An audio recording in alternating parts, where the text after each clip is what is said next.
Assalamualaikum warahmatullahi wabarakatuh. Halo semuanya, perkenalkan nama saya Faras Naufal dari Prodi Ilmu Perpustakaan kelas 4B.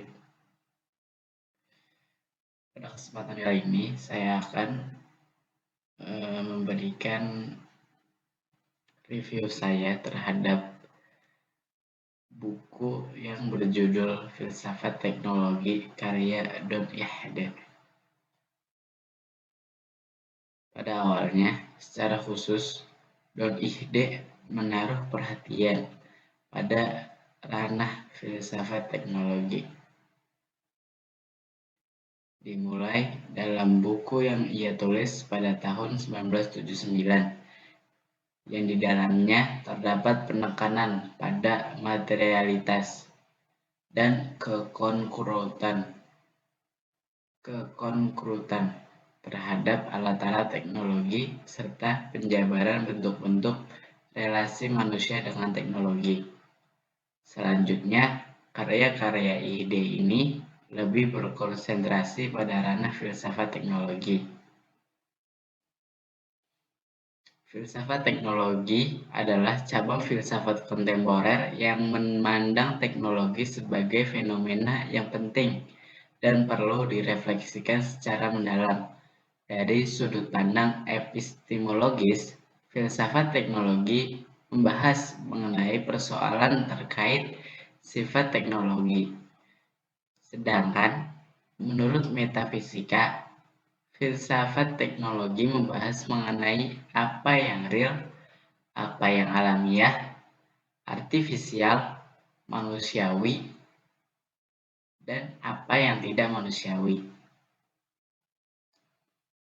Dalam etika filsafat, teknologi membahas mengenai moral penggunaan teknologi yang sesuai dengan martabat manusia dan konsekuensi penggunaan teknologi. Adapun persoalan politis dari filsafat teknologi, yaitu bagaimana manusia hidup dalam masyarakat teknologi, bagaimana mengubah teknologi berubah cara hidup dan hubungan sosial masyarakat atau manusia, dan siapa yang menetapkan kebijakan teknologi yang akan diterapkan. Terdapat perbedaan antara Yunani klasik dan Romawi Helenis. Penggunaan kata tekno dalam Yunani kuno hanya berorientasi pada nilai-nilai estetik, dan mereka belum mampu untuk membedakan seni dan teknologi. Budaya Yunani klasik lebih dekat dengan aktivitas berpikir dan berteori.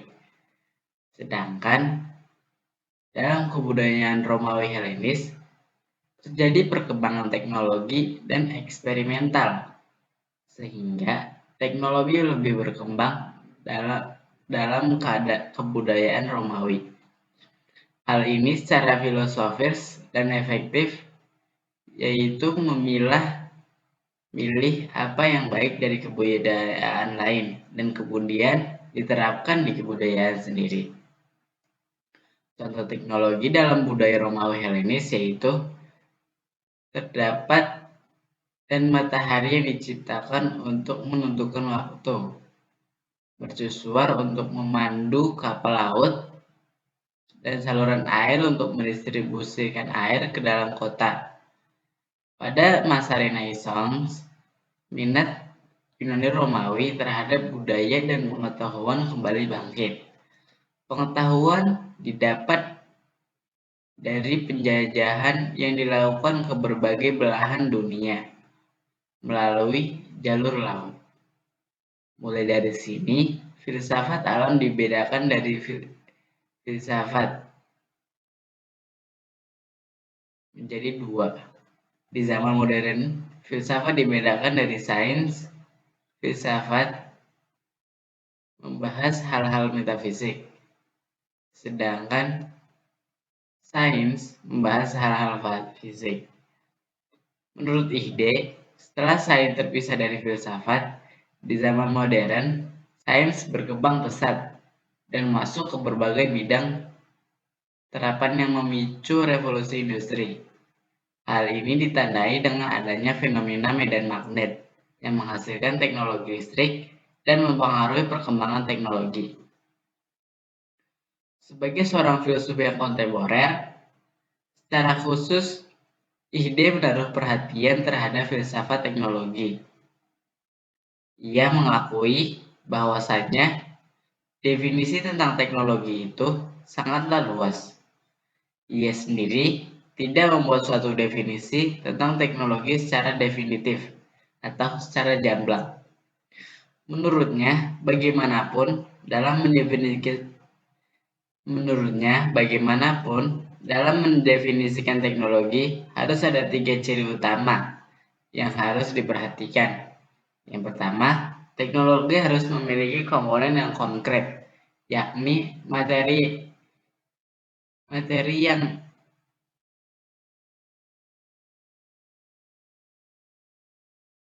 menurutnya, bagaimanapun dalam mendefinisikan teknologi harus ada 3 ciri utama yang harus diperhatikan.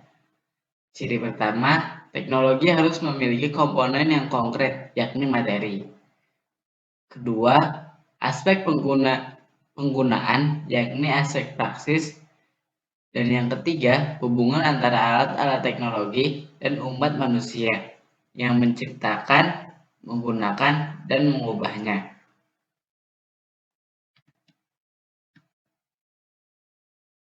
Kaum determinis sosial berpendapat bahwasanya teknologi merupakan suatu entitas yang jelas. Teknologi pada dirinya sendiri tidak memiliki efek kecuali ketika berada di tangan manusia. Sementara itu, kaum determinis teknologis berpendapat bahwasanya teknologi memiliki alur hidupnya sendiri dan dapat berjalan sendiri. Dengan demikian, teknologi menjadi otonom dan menarik manusia ke dalam pemikiran instrumental, di mana semua hal termasuk manusia sendiri adalah sebagai sarana. Teknologi menjadi sarana sekaligus menjadi tujuan. Menyikapi persoalan itu, Don Ihde mengambil posisi yang bertentangan dengan kedua aliran tersebut. Ihde berasumsi bahwasanya teknologi tidaklah netral, dalam artian teknologi yang digunakan manusia sebagai mediator dapat mempresesikan dunianya telah mengubah pengalaman manusia tentang dunia. Teknologi juga menjadi tidak netral, karena melalui kekuasaan manusia dapat menggunakan teknologi sebagai sarana untuk mencapai tujuan tertentu. Ihde yang menggunakan pendekatan fenomenologis dalam filsafatnya mengatakan bahwa teknologi dalam pemahamannya ini, fenomenologi itu lebih dari sekedar relasi subjek atau ego dengan dunia fenomenologi. Ide ini bersifat pragmatis karena selalu meneliti sesuatu yang konkret dan melibatkan pemahaman keterbutuhan. Ia juga berpijak pada pendekatan materialis yang melihat bahwa refleksi atas teknologi dapat menjadi titik tolak bagi pendasaran filsafat sains. Fenomenologi ini dapat dikatakan klasik karena masih menggunakan pengalaman intuisi dan mencari kompleksitas pengalaman. Teknologi dapat mengubah persepsi manusia. Persepsi manusia tentang dunia kehidupannya berubah seiring dengan penggunaan teknologi sebagai mediator antar manusia dan dunia kehidupannya. Ada 2 jenis persepsi. Yang pertama, mikropersepsi, yaitu persepsi manusia yang secara langsung melalui tubuh dan semua inderanya. Artinya, kita manusia ada dalam dunia yang mengalami gerakan persepsi dan emosi dengan tubuh pengalaman berketubuhan ini.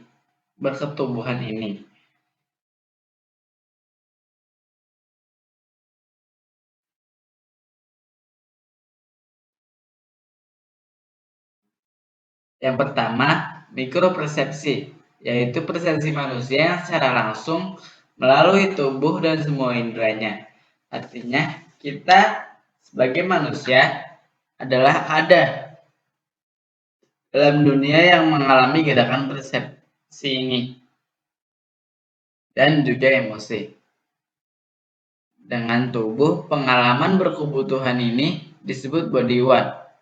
Yang kedua, ada makropersepsi, yaitu persepsi yang manusia peroleh melalui struktur dan budaya di mana manusia itu berada. Contohnya cara berpikir dan kebiasaan pengalaman. Kebutuhan kedua kebertubuhan kedua ini disebut body two. Di antara body one dan body two terdapat dimensi ketiga, yakni dimensi teknologi. Teknologi mengubah persepsi waktu. Pada saat ini kita mengenal waktu melalui penciptaan alat-alat pengukuran waktu. Salah satunya yakni arloji. Tetapi ada beberapa masyarakat yang tidak menggunakan arloji. Ini dapat dilihat perbedaannya yang mencolok melalui arloji. Konsep waktu dapat diukur dan dihitung dalam satuan jam. Waktu yang diukur dalam sistem jam selalu menunjukkan kepastian pembacaan alam. Melalui konsep waktu yang dapat diukur dalam arloji ini dapat mengubah persepsi manusia terhadap dunianya. Hal ini kemudian memunculkan suatu pandangan mekanistik tentang dunia bumi sebagai arloji, yaitu tempat di mana manusia itu hidup. Sedangkan alam menunjukkan satuan waktu yang mana pergerakannya berjalan sesuai cara kerja arloji. Dalam fenomena ini, ide beranggapan bahwa pada masa sekarang bukan hanya waktu, melainkan diri manusia sendiri dapat dibaca melalui alat-alat teknologi. Teknologi dapat mengubah persepsi manusia terhadap ruangan. Mula-mulanya terjadi setelah diciptakan peta untuk melukis permukaan bumi. Di atas peta, ruang dibagi atas koordinat-koordinat, garis-garis, lintang-lintang, dan garis bujur. Melalui peta ruang, direalisasikan dan dikuantifikasikan ruang dan lahan diubah menjadi selembaran kertas yang diberi nomor dan juga titik. Koordinat oleh peta di bumi dibaca dari atas. Contoh lainnya, bagaimana kita melihat menggunakan teleskop, pengaturan lensa pada teleskop, memagnifikasikan benda-benda yang sangat jauh, seperti benda-benda yang ada di luar angkasa yang tidak dapat dilihat dengan jelas dengan mata telanjang melalui teleskop. Apa yang kenyataannya sangat jauh menjadi dapat dilihat secara jelas dan dekat. Cara mempersepsikan ruang seperti ini juga mengakibatkan terjadinya perubahan terhadap apa yang ada di sekitar. Teknologi tulisan mengubah bahasa. Dapat dilihat bahwa bahasa tulisan dan bahasa lisan memiliki perbedaan yang sangat mencolok. Tulisan dilihat sebagai sesuatu yang mentransformasikan bahasa dan pengalaman manusia. Pemahaman dan persepsi kita terhadap bahasa ikut ditransformasikan oleh tulisan. Dapat dikatakan bahwa tulisan merupakan teknologi dari bahasa, karena penulisan suatu bahasa bagaimanapun selalu menggunakan alat-alat teknologi sederhana. Tulisan merupakan salah satu contoh yang paling baik dalam menggambarkan ketertanaman teknologi dalam budaya. Namun, tulisan juga memiliki bahasa kita dengan mereduksi bahasa lisan yang selalu ditampilkan dengan bahasa tubuh yang mencakup ekspresi dan intonasi suara. Bahasa tulisan terkesan lebih kaku daripada bahasa lisan. Persepsi manusia tentang bahasa semakin berubah karena terciptanya alat-alat teknologis seperti komputer yang meradikalikan tulisan ke dalam bentuk elektronik. Budaya lisan beralih pada budaya tulisan, kemudian beralih kepada budaya percetakan karena terciptanya mesin cetak, dan kini masuk ke dalam budaya elektronika yang merupakan bahasa lisan sekunder karena melibatkan teknologi suara seperti telepon, radio, dan televisi. Hubungan manusia dengan teknologi.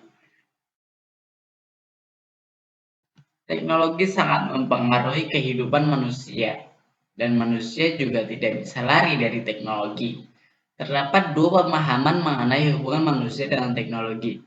Yang pertama, ada pemahaman positif di mana teknologi berkembang pesat dan membawa kemajuan terhadap peradaban dan lingkungan alam yang lebih baik. Hidup manusia pun menjadi lebih baik dan semakin maju.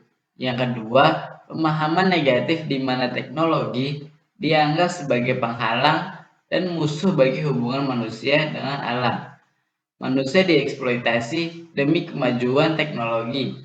Namun, arah dan tujuan hidup manusia telah dipengaruhi oleh teknologi, tapi tidak sepenuhnya karena pengaruh teknologi bagi kehidupan tidak akan pernah berubah total. Kehidupan masih dapat berjalan tanpa adanya teknologi, karena disebabkan oleh kesenjangan antara pengalaman manusia dengan teknologi dan pengalaman dunia kehidupan tanpa teknologi. Teknologi tertanam dalam budaya karena teknologi adalah buatan manusia. Teknologi dapat diciptakan sama, tapi digunakan dengan cara dan tujuan yang berbeda. Ini dikarenakan teknologi tersebut berada dalam budaya yang berbeda pula. Alat teknologi selalu dilibatkan sesuai dengan konteks kegunaannya dalam lingkungannya. Inilah kenapa dengan konteks kegunaannya dalam lingkungannya sekitar. Inilah kenapa teknologi bersifat netral, karena teknologi tidak mengandung tujuannya sendiri. Dengan adanya teknologi, dalam dunia kehidupan, dampak yang paling penting adalah membuat suatu keputusan secara sadar. Teknologi berkaitan dengan awal dan akhir hidup manusia. Ini menunjukkan bahwasanya betapa besarnya tanggung jawab dalam membuat suatu keputusan mengenai hidup manusia. Karena saat ini saja, hidup dan mati seseorang dapat ditentukan oleh alat.